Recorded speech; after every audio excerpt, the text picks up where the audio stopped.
बिस्मिल्लाहिर्रहमानिर्रहीम। अस्सलामु अलैकुम। फादर ऑफ नेशन शेख जायद बिन सुल्तान आल नहयान बिलाशुबा एक अजीम लीडर थे। इनकी ज़ात के कुछ ऐसे पहलू भी हैं जो कभी आवाम के सामने नहीं आए। उन्होंने अपने बड़े भाई के खिलाफ बगावत क्यों की? उन्हें जला वतन क्यों किया?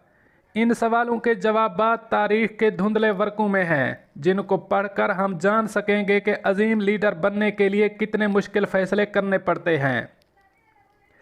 1928 में शेख जायद बिन सुल्तान आल नहयान ने अपने बड़े भाई शेख शखबूत बिन सुल्तान को अबूज़ैबी का अमीर बनाते वक्त अपनी मां से वादा किया था कि वो इसकी कभी बगावत नहीं करेगा, और इसने ये भी कसम उठाई थी कि इसके 3 और भाई भी कभी बगावत नहीं करेंगे, अपने भाई के खिलाफ दुश्मन का साथ नहीं देंगे और हर हाल में वफादार रहेंगे।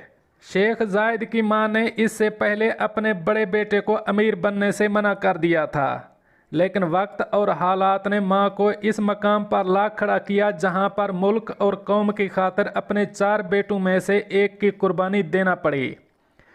कुरा शेख शखबूत के नाम निकला, लेकिन इसे क्या पता था कि छोटा भाई मां की दी हुई कसम तोड़ देगा। शेख जायद के दादा 1855 में अबूज़ैबी के अमीर मुंतखब हुए। इससे पहले इनके परदादा बरतानिया के खिलाफ 10 साल जंग लड़ चुके थे। अमन का पहला मुआहिदा 1820 में तय हुआ, लेकिन ईस्ट इंडिया कंपनी तिजारत के बहाने से खलीज फारस के किनारे बस्तियों पर कब्जा कर रही थी। 1892 तक हालत ये हो चुकी थी कि शारजा, दुबई, अबूज़ैबी के शयूख गोरों के अलावा किसी और से तिजारत नहीं कर सकते थे। अमारात की फ़ॉरेन पॉलिसी खर्जा तिजारत पर ईस्ट इंडिया कंपनी का मुकम्मल कब्ज़ा हो चुका था। 1909 में शेख जायद बिन खलीफा आल नहयान के इंतकाल के वक्त मुत्तहिदा अरब अमारात ब्रिटिश इंडिया का हिस्सा बन चुका था और इंडियन रुपया बतौर करेंसी इस्तेमाल होता था। ईस्ट इंडिया कंपनी ने अमारात की तमाम रियासतों को ट्रूशल स्टेट के झंडे तले मुत्तहिद कर लिया। 1909 में शेख जायद बिन खलीफा आल नहयान के इंतकाल के बाद मुख्तलिफ बीवियों से इसके बेटे अबूज़ैबी का अमीर बनने के लिए हर हद पार करने को तैयार हो चुके थे। शेख जायद के ताया इस तख्त के हकदार थे, लेकिन वक्त और हालात कशीदा होने की वजह से इसकी मां और बीवी ने मना कर दिया। कबीला बनी यास में अमीर को कत्ल कर देना कोई बड़ी बात नहीं थी। 1909 से 1928 तक शेख जायद के सौतेले चचा मुत्तहिदा अरब अमारात के हुक्मरान बने। इस दौरान यूरोप जंग अव्वल अजीम में मशगूल हो चुका था। वहीं सल्तनत उस्मानिया के हिस्से ऐसे तकसीम हो रहे थे जैसे खूनखार दरिंदे बकरी का गोश्त तकसीम करते हैं। हालात इतने बिगड़ चुके थे कि शेख जायद के वालिद ने तख्ता उलटकर इक़्तिदार पर कब्जा कर लिया, लेकिन तंग दस्ती जंग अजीम अव्वल की वजह से थी, तो हुक्मरान बदलने से हालात कैसे बदलते। इसके 4 साल बाद सकर बिन जायद ने खाने पर बुलाकर शेख जायद के वालिद शेख सुल्तान और भाई पर पीछे से हमला कर दिया। ज़ख्मी भाई जान बचाकर भागने में कामयाब हो गया। शेख जायद और इसके 2 भाई ब्रेमी के नखलिस्तान में पनाह लिए हुए थे। हालात को देखकर शेख जायद के ताया ने भाई के कसास में सौतेले भाई को कत्ल करवा दिया। हालात सुधरने लगे तो ताया ने भतीजे को इक़्तिदार संभालने की दावत दी। मां, जो अपने बेटे को ज़ख्मी देखकर और अपने खावंद को खून में लथपथ देखकर राज़ी ना हुई, लेकिन अवाम शेख सुल्तान के बेटों में से किसी एक को अमीर बनाना चाहते थे। आखिरकार कुरा मंचले बेटे शेख शखबूत के नाम निकला। फिर भी शेख सलमा ने अपने 3 बेटों में से वादा लिया कि कभी अपने भाई के खिलाफ बगावत नहीं करेंगे। तकदीर का खेल कुछ और ही था। दूसरी जंग अजीम के दौरान अमरीकी, बरतानवी और फ्रांसीसी कंपनियां मिडिल ईस्ट में ज़्यादा से ज़्यादा तेल के कुओं को समेटने में लगी हुई थीं, लेकिन बरतानिया ने अरब अमारात पर पाबंदी लगा रखी थी कि वो बरतानिया के अलावा किसी और मुल्क से सौदा नहीं कर सकते। 1937 में दुबई के अमीर ने तेल के तमाम कुएं 60,000 इंडियन रुपए एडवांस और 30,000 रुपए सालाना पर बेच दिए। शेख शखबूत इतनी कम कीमत पर सौदा करने को तैयार नहीं थे।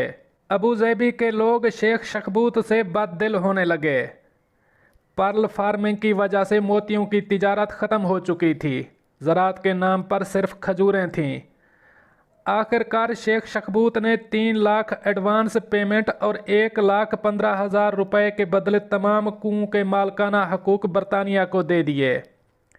सेकेंड वर्ल्ड वार ख़त्म हुई तो अमेरिका सुपर पावर बन चुका था। बरतानिया अमेरिका का मकरूज़ हो चुका था। 1950 में अबूज़ैबी ने 15 लाख एडवांस और 10 लाख सालाना पर अमेरिकी कंपनी को तेल तलाश करने की इजाज़त दे दी। तेल की दौलत आने लगी तो अवाम ने स्कूलों और हस्पतालों का मुतालबा किया। शेख शख्बूत तालीम के ख़िलाफ़ नहीं थे, लेकिन वो चाहते थे कि निसाब बरतानवी नहीं अरबी हो। वो हस्पताल के ख़िलाफ़ नहीं थे, लेकिन पर्दे का मुकम्मल इंतज़ाम चाहते थे। ब्रिटिश ये सब कुछ मान भी लेते, लेकिन उन्हें बैंक बनाने की इजाज़त ना मिले और हुक्मरान तेल के बदले सोने का मुतालबा करे, ये उनके लिए नाकाबिल कबूल था। अरब अमारात की तमाम रियासतों ने बरतानिया को बैंक खोलने की इजाज़त दे दी थी। तेल की तमाम आमदन इन बैंकों में जमा करवाने पर राज़ी भी हो गए थे, लेकिन शेख शख्बूत ने पहला बैंक बनाने की इजाज़त 1958 में दी। तमाम आमदन बैंक में जमा करवाने की बजाय सरकारी ख़जाने में जमा करवाने का हुक्म दिया। 1966 के आते आते अबूज़ैबी 200 मिलियन पाउंड तेल के बदले वसूल कर रहा था। अगर यही हालात रहते तो बरतानिया 10 साल में दिवालिया हो जाता।